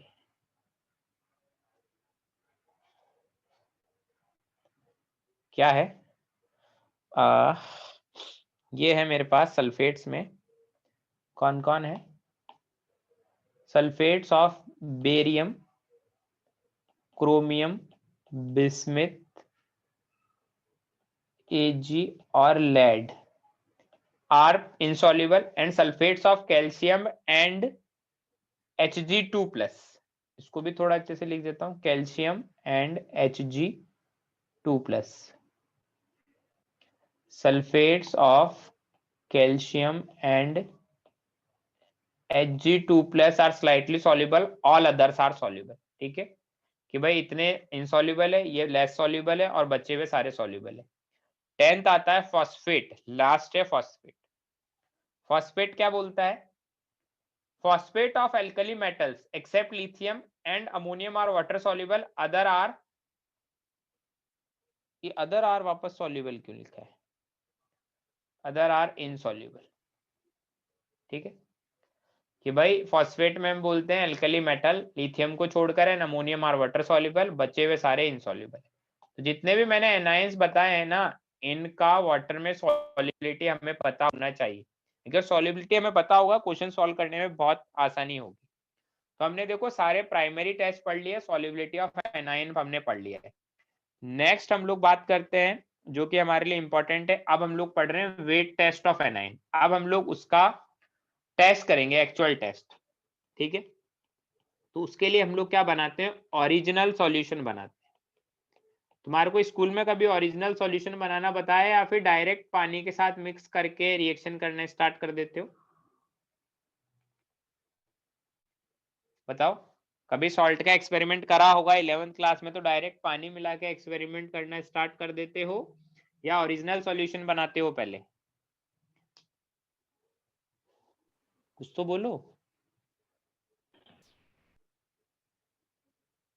मधुकरण बता, कैसे करते स्कूल में एक्सपेरिमेंट, क्या करा तूने? सर वो सॉल्ट के ये वाले किए थे सर, वो फ्लेम टेस्ट ये सब। बाकी मेजर टेस्ट नहीं पढ़ाया क्या स्कूल में? कोई है कोई बढ़िया स्कूल में जाने वाला, रेयान वगैरह वाले बताओ भाई, डीएवी वाले, रेयान वाले, सर जिन आयन स्कूलों में बहुत फीस वीस ले रहे, तुम्हारा फीस ले रहे, तो एक्सपेरिमेंट नहीं करवाए क्या 11th क्लास में? आयंस में ऐसा वेट टेस्ट नहीं करवाया कभी कि पानी वानी मिलाकर फिर कराया उसमें है और सर। रिएजेंट करवा के? कैसे करते हैं, पानी मिला के करवाया या ओरिजिनल सॉल्यूशन बनवाया? सर वो पहले नहीं, H2SO4 डालते हैं स्मॉल क्वांटिटी में, फिर हाँ वो उसको लाइम वाटर से पास करते हैं। देखो मैं तुम्हें बताता हूँ, हाँ तेरा मैं समझ गया, और ये सब तो उसके ग्रुप रिएजेंट होते हैं, वो तो डालने ही होते हैं। मैं अभी वेट टेस्ट कैसे करते हैं नाइन का वो लिखता हूँ, फिर तुम बताना तुमने वैसे करा क्या। मतलब मैं श्योर हूँ 99% वैसे नहीं किया होगा, क्योंकि कोई भी नहीं करवाता वैसे। ठीक है, तो इसमें हम लोग लिखते हैं क्या? For carrying out, for carrying out weight test, we are first expected to prepare an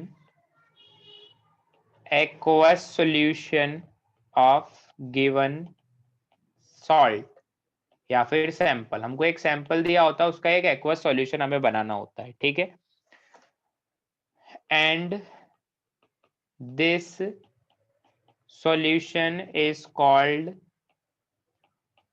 original solution, जिसको हम लोग बोलते हैं क्या? ओरिजिनल सॉल्यूशन, मतलब OS। ठीक है, अब ओरिजिनल सॉल्यूशन हमें बनाना क्यों होता है? ठीक है,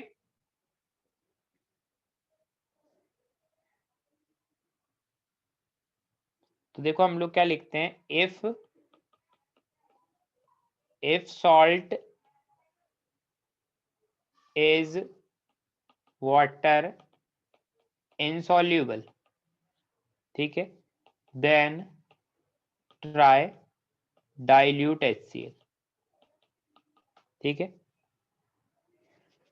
इफ मिक्सचर मतलब सॉल्ट, still doesn't dissolve,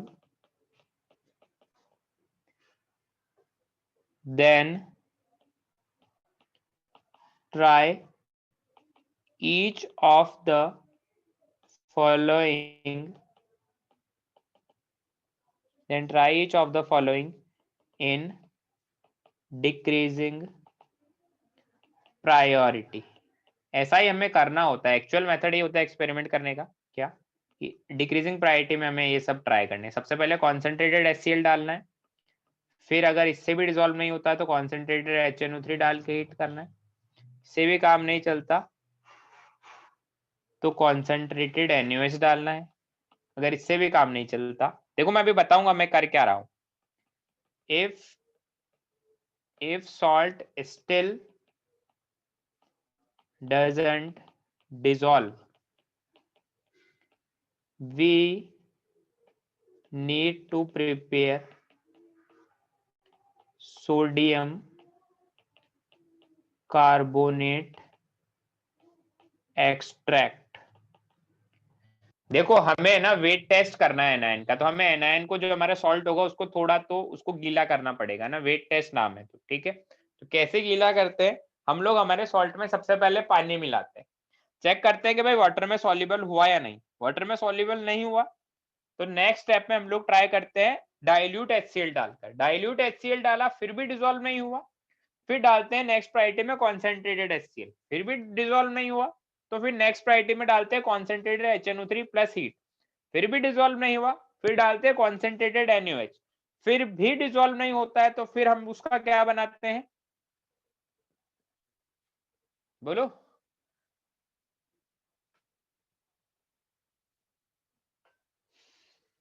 फिर क्या करेंगे, अगर अभी भी मेरा सॉल्ट बहुत बहुत ज्यादा ही मतलब जिद्दी सॉल्ट है, वो बोल रहा है मैं तो डिसॉल्व होगा ही नहीं, तो अब एक्सपेरिमेंट करने के लिए हमें क्या करना पड़ेगा,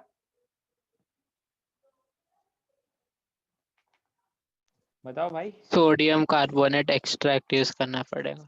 हमें सोडियम कार्बोनेट एक्सट्रैक्ट प्रिपेयर करना पड़ेगा। कैसे बनाते हैं सोडियम कार्बोनेट एक्सट्रैक्ट, तो मैं बताता हूँ। गिवन सॉल्ट, जो हमें सॉल्ट दिया है ना, उसमें 2 to 3 टाइम्स, 2 से 3 गुना क्या मिलाएंगे, 2 to 3 times of Na2CO3, sodium carbonate extract नाम है तो सोडियम कार्बोनेट तो मिलाना पड़ेगा, ठीक है, प्लस वाटर, ठीक है। गिवन सॉल्ट में 2 से 3 गुना Na2CO3 प्लस वाटर हम लोग मिलाएंगे, फिर हम लोग बोलते हैं boil this mixture, boil this mixture for few minutes till dryness। हम लोग इसको बॉईल करेंगे जब तक ड्राई नहीं हो जाता, ठीक है। तो देखो हमारा जो सॉल्ट होगा, सपोज करें हमारा सॉल्ट किस टाइप का है, XY टाइप का है। सॉल्ट में ऑब्वियसली कैटायन भी होगा एनायन भी होगा, XY टाइप का है। अब उसमें तुमने सोडियम कार्बोनेट मिलाया है ना, तो X खुद कैटायन है, वो कार्बोनेट के साथ चला जाएगा, और Y एनायन है, वो सोडियम प्लस के साथ चला जाएगा, ठीक है। हमेशा ऐसा ही होगा। XY मेरा सॉल्ट था, सॉल्ट में X कैटायन है, वो कार्बोनेट के साथ चला जाएगा, और Y एनायन है, वो किसके साथ चला जाएगा, सोडियम के साथ। अब इसमें प्रॉपर्टी क्या होती है, ये तो होता है वाटर इनसॉल्युबल, इनसॉल्युबल नहीं सॉरी इनसॉल्युबल होता है, मैंने सॉल्युबल लिख दिया था। जो कार्बोनेट सॉल्ट बनता है नया, वो वाटर इनसॉल्युबल होता है, और ये होता है वाटर सॉल्युबल। इनकी प्रॉपर्टी ये होती है। सोडियम कार्बोनेट एक्सट्रैक्ट बनाने का फायदा क्या है, पहले वो मैं बता देता हूँ। तो ये तो बनेगा वाटर सॉल्युबल और एक बनेगा वाटर इनसॉल्युबल। क्या हम इन दोनों को डिफरेंशिएट कर सकते हैं वाटर मिला के? हाँ सर। चलिए फिर हम लोग क्या करते हैं, जो ये मेरा सोडियम कार्बोनेट मिला है इसको मैं हीट करता हूँ। ये एक्चुअल में कार्बोनेट सॉल्ट है ना, कार्बोनेट सॉल्ट है। कार्बोनेट सॉल्ट को हीट करोगे तो क्या होगा, क्या मिलेगा, ऑक्साइड मिलेगा। Oxide of X plus CO2 gas remove हो जाएगी। ये जो ऑक्साइड ऑफ X होगा ना, ये भी वाटर इनसॉल्युबल है, ठीक है। तो हम बोलेंगे सोडियम का सॉल्ट मिला वो वाटर सॉल्युबल था और ऑक्साइड ऑफ एक्स मिला है वाटर इनसॉल्युबल है। हम बोलेंगे दिस फ्यूज्ड मास का मतलब जो मेल्ट फॉर्म में है ना, is then extracted to water, ठीक है, एंड फिल्टर इट। हम दोनों को अलग अलग कर लेंगे कि हम जो फ्यूज मास होगा उसको एक्सट्रैक्टेड टू वाटर करेंगे, वाटर मिलाएंगे, फिर इसको फिल्टर कर लेंगे, ठीक है। The filtrate contain sodium salt of anion. Filtrate में सोडियम सॉल्ट ऑफ एनाइन आ गया क्योंकि वो वाटर सॉल्युबल था। And this is OS for A9, मतलब ओरिजिनल सॉल्यूशन है एनाइन के लिए। और आगे लिखते हैं the water insoluble residue, the water insoluble residue is dissolved in HNO3 and this is OS for cation। तो देखो OS बनाने से, सोडियम कार्बोनेट एक्सट्रैक्ट बनाने से फायदा क्या हुआ, हम हमारे सोडियम, हमारे कैटायन और एनायन को सेपरेट कर पाए। अब हमारे कैटायन और एनायन का हम लोग क्या कर सकते हैं, हमारे कैटायन और एनायन का हम लोग सेपरेट टेस्ट कर सकते हैं, ठीक है। हम हमारे कैटायन और एनायन का हम लोग एक सेपरेट टेस्ट कर सकते हैं क्योंकि हमें सोडियम कार्बोनेट एक्सट्रैक्ट मिला है। तो जो हमारे पास एक फ्यूज्ड मास मिला था उसमें हम लोग वाटर मिलाएंगे, फिर उसको फिल्टर कर लेंगे, ठीक है।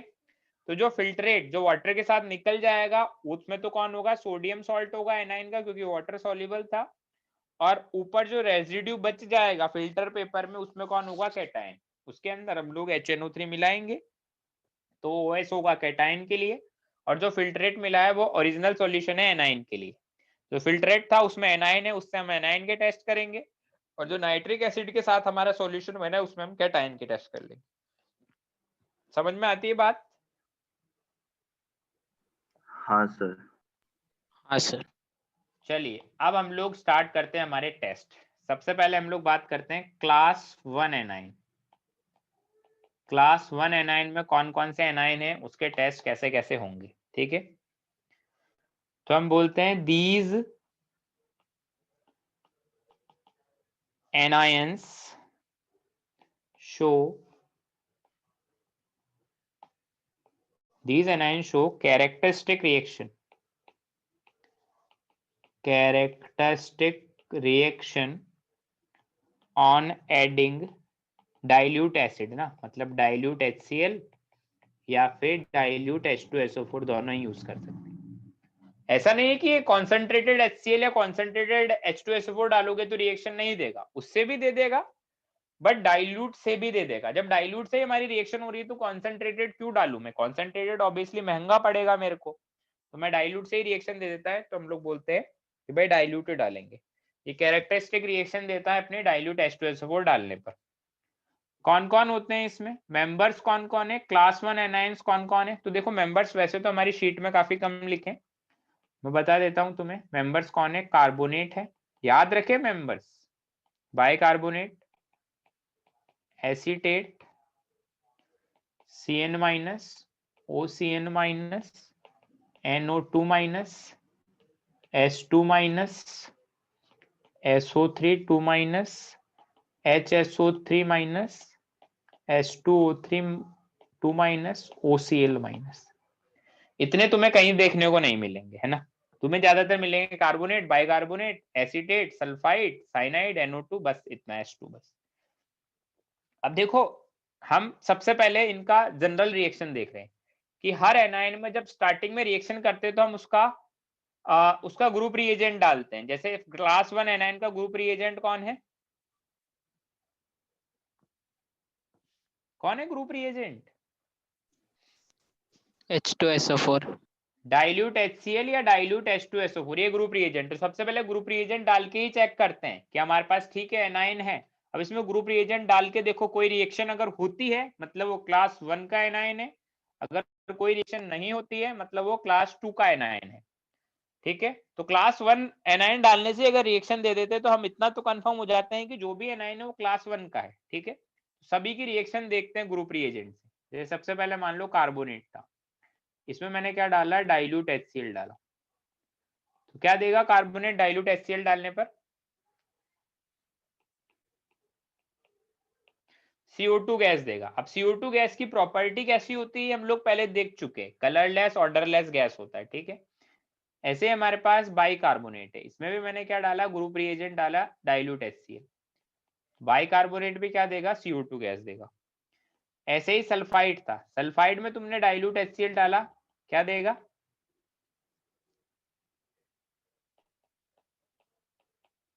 H2S गैस देगा, जिसकी प्रॉपर्टी क्या है, जिसकी प्रॉपर्टी है रोटन एग स्मेल। और इसके अलावा एक और प्रॉपर्टी मैंने इसकी पढ़ाई थी तुम्हें, क्या थी बोलो, क्या थी सल्फाइड आयन की एक और प्रॉपर्टी, कि लेड एसीटेट से मॉइस्चर किया हुआ, लेड एसीटेट से भीगा हुआ फिल्टर पेपर इसके ऊपर ले जाके लहराएंगे तो क्या होगा, सो फिल्टर पेपर ब्लैक हो जाएगा। ब्लैक स्पॉट्स बन जाएंगे। ऐसे ही सल्फाइट होगा तो SO2 गैस निकलेगी, सफोकेटिंग स्मेल आएगी। ऐसे ही H2O3 2 माइनस होगा, है ना, H2O3 2 माइनस होगा, डाइल्यूट HCl मैंने डाला है, तो हमें क्या मिलता है, हमें S और H2SO3 मिलता है ना। ये जो S होता है ये एक्चुअल में क्या होता है, व्हाइट PPT। ठीक है, इसको अगर हम लोग H2SO3 को फर्दर हीट करते हैं तो हमें H2O और SO2 गैस मिलेगी। तो अगेन हम लोग बोल सकते हैं कि अगर H2O3 2 माइनस को व्हाइट डाइल्यूट HCl डाला है तो हमें white PPT plus SO2 gas की सफोकेटिंग स्मेल आएगी। ठीक है, ऐसे ही Cn माइनस है, Cn माइनस में डाइल्यूट HCl डाला तो क्या होगा, Cn माइनस में डाइल्यूट HCl डाला तो हमें मिलता है HCN। HCN का स्मेल होता है स्मेल लाइक HCN गैस मिलेगा। Cn माइनस का टेस्ट कभी नहीं करवाएंगे लैब में, क्यों,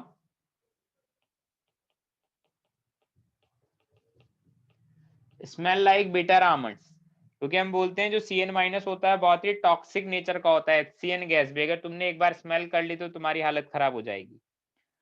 OCN माइनस के बारे में बात करें, OCN माइनस मिलाया है डाइल्यूट एसिड के साथ तो H प्लस ले लेगा तो ये बनाता है HOCN। ठीक है, फर्दर अगर HOCN का हम लोग हाइड्रोलिसिस करें, ठीक है, H2O डाल दिया हमने, तो HOCN का हाइड्रोलिसिस करते हैं तो HO क्या मिलेगा, ऑर्गेनिक में पढ़ा है, HOC double bond OH plus NH3 gas निकलेगी। ठीक है, अब इसको भी अगर तुम फर्दर हीट करोगे, HOCOH हमारे स्टेबल नहीं होता है तो H2O और CO2 गैस निकल जाता है। चलिए इसके बाद क्या होता है, HSO3 माइनस है, HSO3 माइनस में डाइल्यूट HCl डाला तो क्या देगा, H2SO3। H2SO3 में हमने पढ़ा ये फर्दर हीट करेंगे तो H2 और SO2 गैस दे देगा। और कौन बच गया, और बच गया एसीटेट। एसीटेट आयन है, इसमें डाइल्यूट HCl डाला तो क्या देगा, बोलो, acetic acid.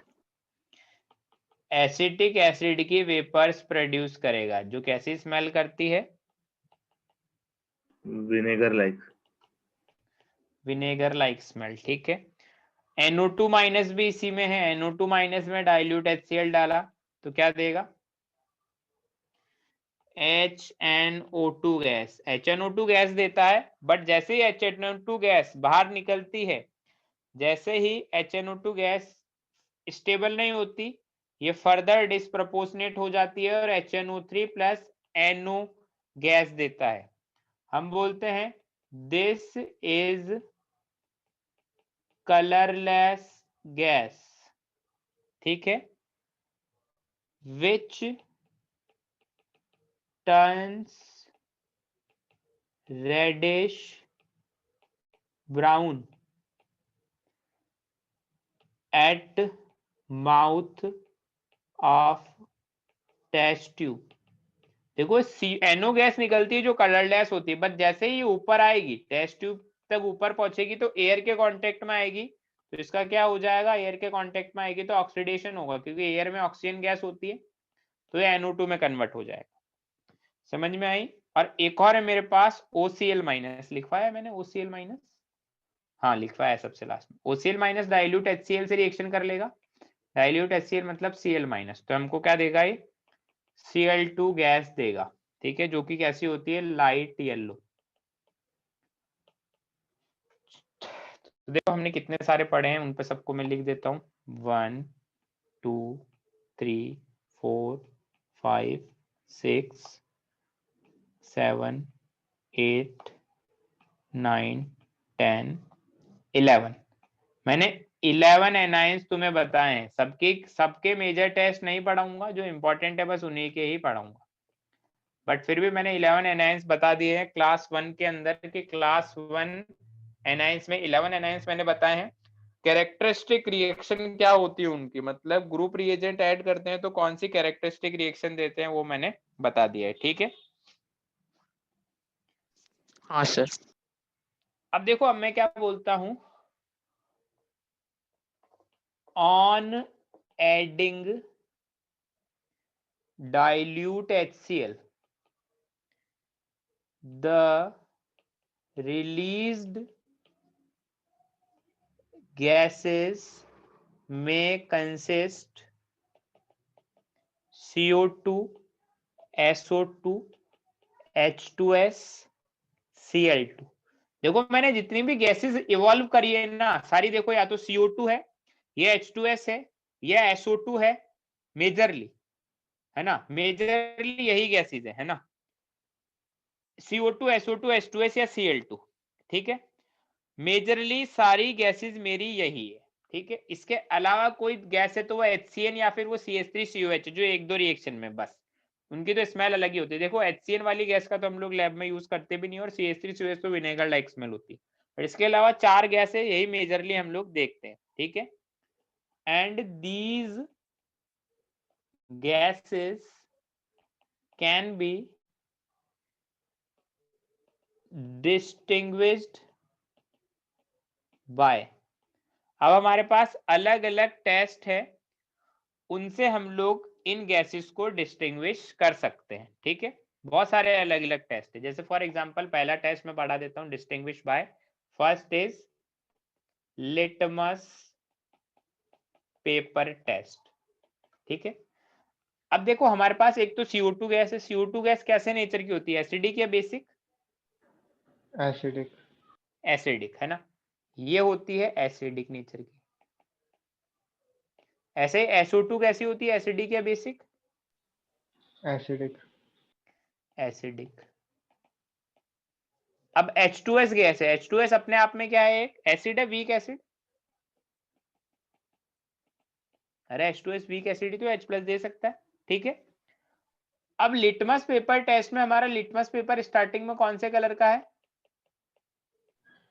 Blue. Blue litmus. अब ब्लू लिटमस को CO2 गैस कौन से कलर में कन्वर्ट कर देगी, रेड। रेड। रेड। SO2 में क्या होता है, SO2 पहले रेड में कन्वर्ट करती है, देन वो रेड कलर व्हाइट में कन्वर्ट हो जाता है।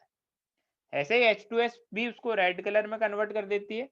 ऐसे ही जो Cl2 गैस होती है, Cl2 गैस उसमें क्या होता है, रेड देन व्हाइट क्विकली। तो ऐसे हम लोग छोटे छोटे टेस्ट करके भी डिस्टिंग्विश कर सकते हैं। अभी मेजर टेस्ट पर हम लोग नहीं आए हैं, छोटे छोटे टेस्ट कर सकते हैं, जैसे लिटमस पेपर टेस्ट मैंने कर लिया, ठीक है। ऐसा ही मेरे पास एक टेस्ट और होता है, जैसे मैंने बताया क्या, लेड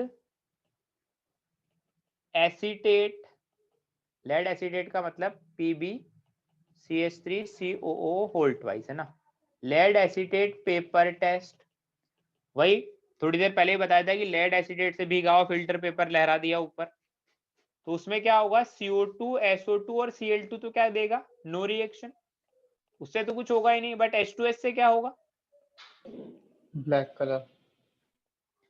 है ना, shining black spots of PBS formed. ठीक है, ब्लैक कलर के स्पॉट्स बन जाएंगे। ठीक है, ऐसे छोटे छोटे टेस्ट मैं कर सकता हूं। जैसे मान लो एक और टेस्ट मैंने करा, लाइम वाटर टेस्ट। अभी मेजर टेस्ट इस पर नहीं आए, बट छोटे छोटे टेस्ट करके भी हम लोग डिस्टिंग्विश कर सकते हैं, और ये सारे इंपॉर्टेंट है, हमें पता होनी चाहिए। लाइम वाटर टेस्ट कौन कौन देता है? देखो एक चीज है, लाइम वाटर टेस्ट H2S और Cl2 तो क्या होगा, नो रिएक्शन, ये तो नहीं देगा। CO2 और SO2 लाइम वाटर टेस्ट देगा। हाँ हाँ सर। तो हम बोलते हैं CO2 और SO2 के अंदर क्या बोलते हैं, लाइम, ऐसा लिखते हैं, turns lime water milky then colourless.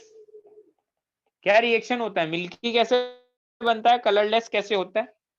तो देखो मैं एक रिएक्शन लिख के बता देता हूँ। जैसे कैल्शियम हाइड्रोक्साइड था, लाइम वाटर, उसमें CO2 गैस डाला तो कैल्शियम कार्बोनेट मिल जाता है, ये क्या होता है, मिल्की। ठीक है, और H2S अलग हो जाता है। अब इसमें फर्दर और एक्सिस में CO2 गैस डाली तो क्या बन जाता है, कैल्शियम का हाइड्रोक्साइड नहीं सॉरी बाइकार्बोनेट, तो मिल्कीनेस डिसअपियर, मतलब कलरलेस हो जाता है। ऐसा ही होता है। हाँ सर। सेम SO2 में बस कार्बन को सल्फर से रिप्लेस करना है। कैल्शियम का सल्फाइड मिलता है जो क्या होता है, मिल्की होता है।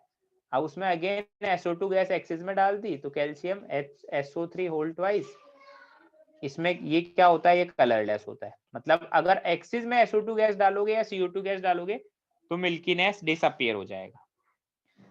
तो ये छोटे छोटे टेस्ट करके भी हम लोग आइडेंटिफाई कर सकते हैं। इसके अलावा भी हमारे पास और भी टेस्ट है, उनको मैं नेक्स्ट लेक्चर में बताऊंगा। जैसे पोटेशियम डाइक्रोमेट टेस्ट है, स्टार्च आयोडाइड पेपर टेस्ट है, स्टार्च आयोडेट पेपर टेस्ट है। ठीक है, उनको मैं बताऊंगा कि छोटे छोटे टेस्ट करके भी हम लोग बहुत सारी चीजें देख सकते हैं। हम लोग क्लास 1 के अलायंस को डिफरेंशिएट कर सकते हैं। फिर उसके बाद हम लोग जो मेजर प्रॉब्लम्स होगी, जो मेजर टेस्ट होंगे ना, उनको हम लोग पढ़ लेंगे। ठीक, तो एक लेक्चर का चैप्टर और बचा है, फिर हमारा चैप्टर खत्म हो जाएगा। ठीक है, हाँ सर। हाँ सर। चलिए ठीक है, फिर एंजॉय करो, पढ़ाई वढ़ाई करो, आज के लिए इतना ही।